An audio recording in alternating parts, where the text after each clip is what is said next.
And finally, the sensory system. Yes. So again, these things are happening all at the same time when you're doing this routine that we're talking about. So you're doing the 3 planes musculoskeletally. You're observing your mind and feeling your body.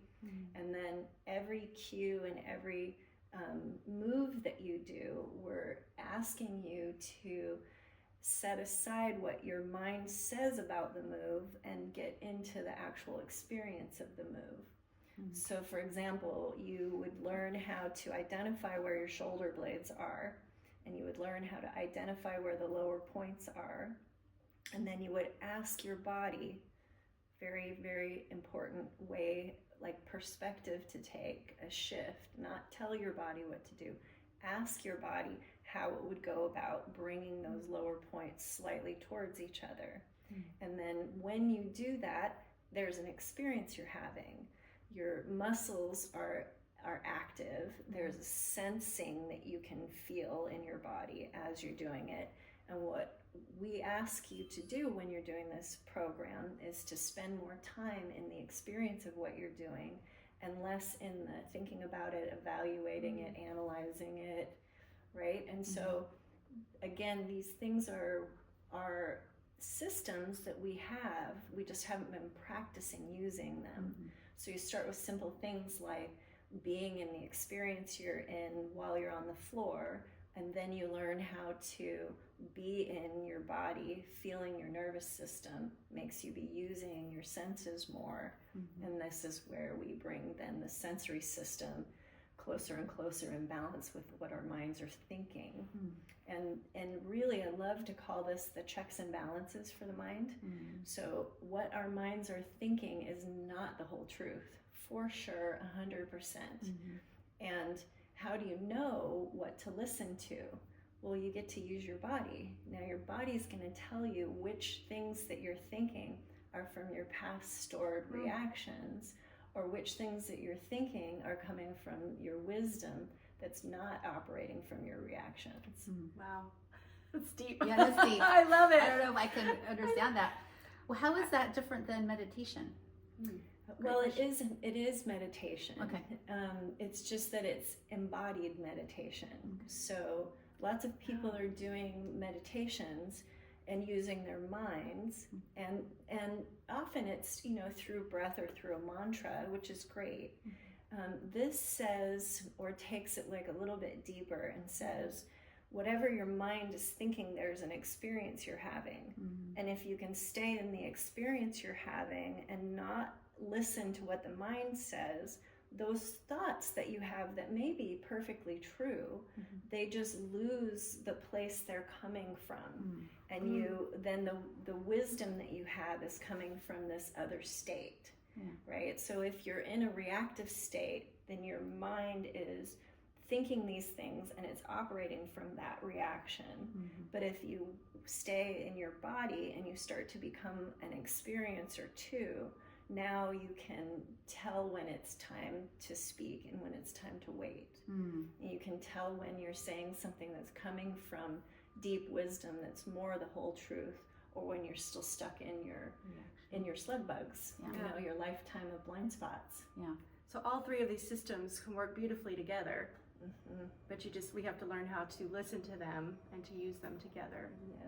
Wow. Yep. And it's just it's really simple. You just start small. Like, we're going to start with a really simple 5 to 10 minute routine that you can do just to get started. And it's going to include all 3 of the systems. We're going to be balancing all 3 of the systems while we're doing it. And you'll get a sense of how simple it can be. And then it's just simply habits. We have habits that we've been building over a lifetime, and now we're going to be building new habits. And new habits do have their challenges, but it's completely possible to do.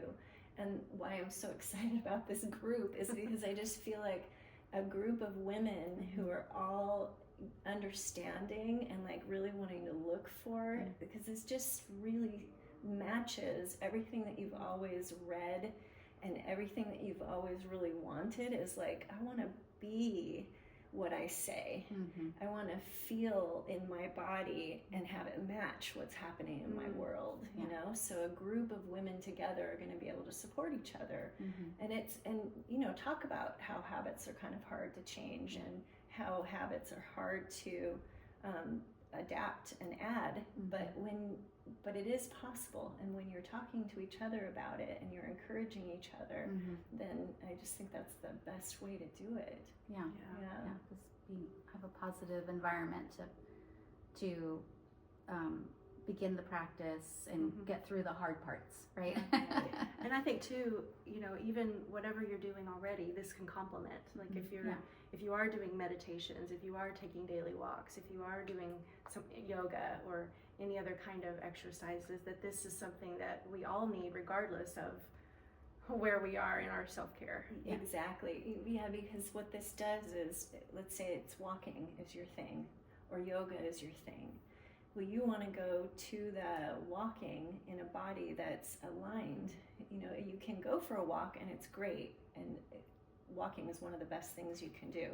But if you get on the floor and you put your body back into the structure it was designed to be in, and you start with a nervous system that's not still got leftover reactions from yesterday or the week before, and you're paying attention to how your body feels when you're walking, less about I gotta get this done and it has to be an hour and that, but more like feeling into it. I mean, the benefits to that walk after practicing is going to be exponential relative to the walk you've been doing all the time, right? Yeah. You just begin to get more and more out of your body. You're using all of it instead of only parts of it. Wow. I'm excited to try this. I'm excited too, because I think, you know, a lot of the things that I'm going through just physically, lots of recommendations on symptoms, you know, like, oh, you should see a physical therapist, but no one really addresses the whole body. And I think this is why I'm so excited about this practice, because it's really paying attention to all of the components that embody me, and, you know, trying to work through the areas that, you know, I need more. I mean, of course, I need help in all three areas, but, you know, it's considering my whole person, and not just like, oh, this is the shoulder, so I'm going to just tweak it until it feels better, right? But really kind of understanding the whole. There's a lot of things happening inside of my body. Maybe it's I'm holding on to trauma. Maybe it's, you know, a sensory thing that's holding this pain point, you know, and I need to address that. Yes, yeah.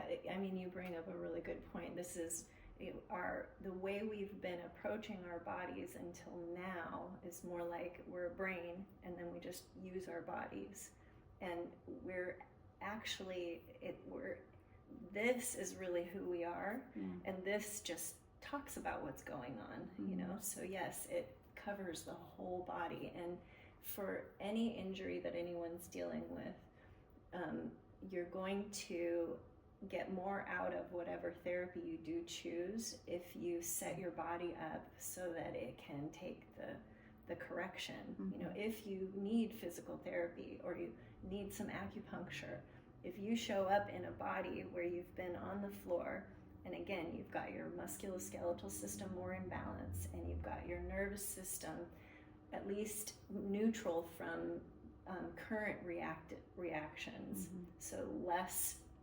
self-protection, you know, then the acupuncture goes in, then the physical therapy can be working in an environment where things are more in balance. And even just our emotional state, you know, how we're, you know, interacting with people at work and, you know, out in public,